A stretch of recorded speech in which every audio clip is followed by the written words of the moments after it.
Anyways, proceed na tayo sa susunod nating topic and timer set natin. At sabi rito, ayan. Siyempre, bago na tayo magsimula, dito muna, bati muna tayo. Yung mga nandyan, mamaya na tayo magbate. O yan, start natin. Dito, sabi rito, little president no more.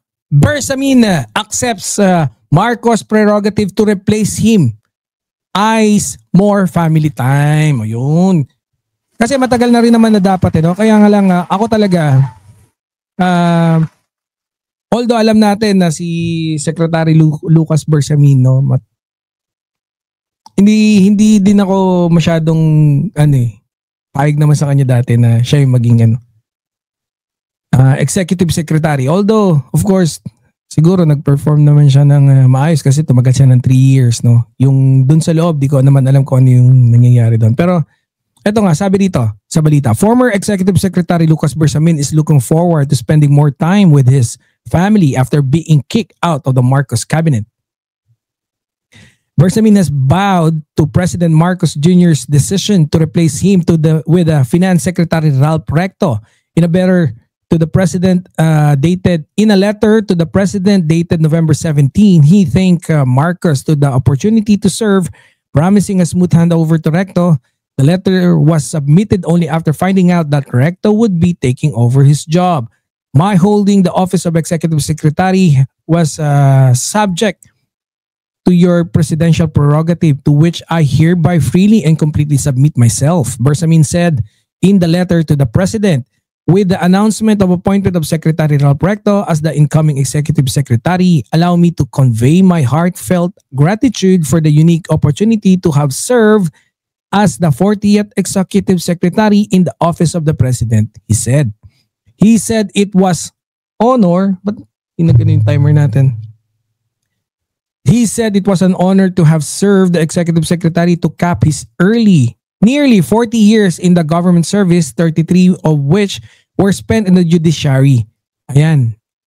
Basahin ko pa ba ng haba? Napakahaba! Sabi, nagre-reklamo no? From here on, I will have more time to spend with my family who have stood by me throughout my government service, Bersamin said. He assured that he will oversee the smoother turnover of function and responsibilities to Recto. Accordingly, I have directed my staff to extend full assistance to enable seamless transition to the new Executive Secretary, he said. Bersamin added that he remains committed to the Marcos administration's vision of Bagong Pilipinas. Early in the day, Bersamin told Palace reporters that he did not resign as Executive Secretary and that a close friend told him that he has to exit the cabinet. He contradicted the Palace claim that he and Budget Secretary Amina Pangandanan resigned out of delicadeza after they were implicated by certain personalities in the flood control scandal. Anyways, ngayon, no, si Secretary Lucas Bersamin ay umalis na, no, or inalis, no, whatever which way, no, na gusto nyong isipin kung ano, no, kasi since sabi naman ng Malacanang nag-resign, and then sabi naman ni Secretary Lucas hindi siya nag-resign. Kung syempre pag sa admin ka, you can accept both, no, without any pero kung maniniwala ka dun sa mga iba, sa mga haka-haka nila na kesyo ganto, kesyo ganyan, sa tingin ko ganto, sa tingin ko ganyan, patay, tai-tai ka na rin yan, no? The likes of syempre ang favorite natin dito si Kabayo. Meron ba akong sound effect ng Kabayo rito?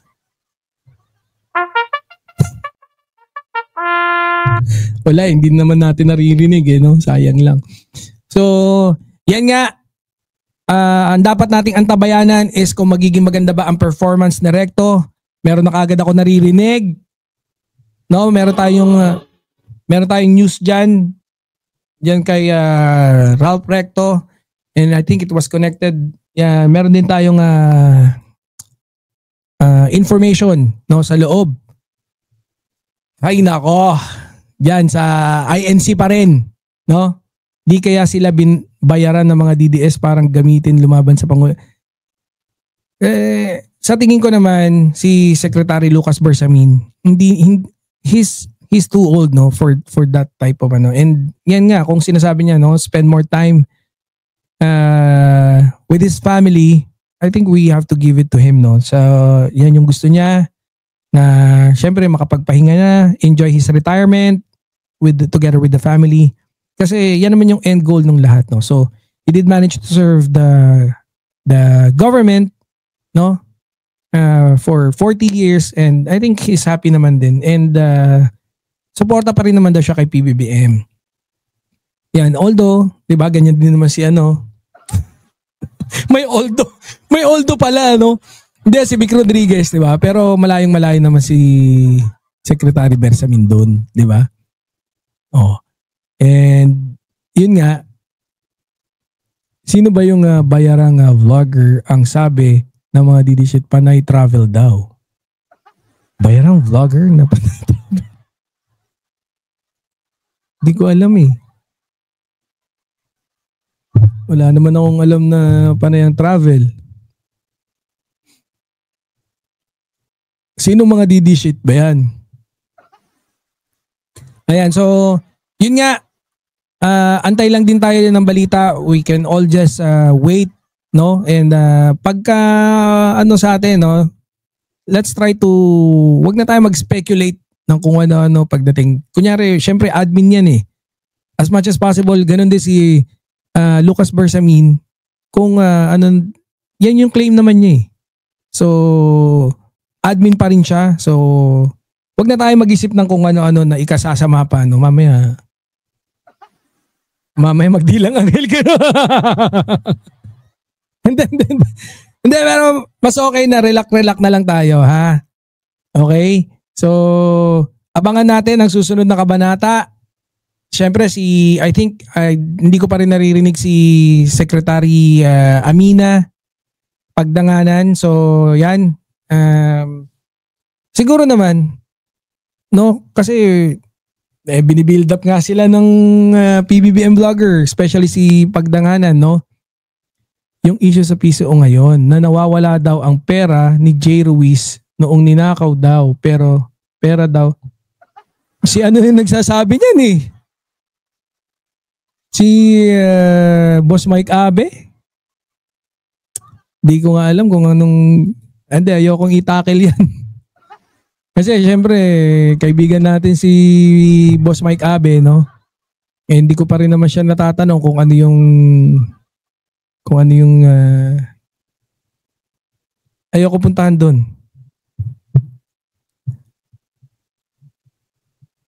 Si Top 1 din. Hindi ko din alam eh. So anyways, mamaya tingnan natin kung ano yun. May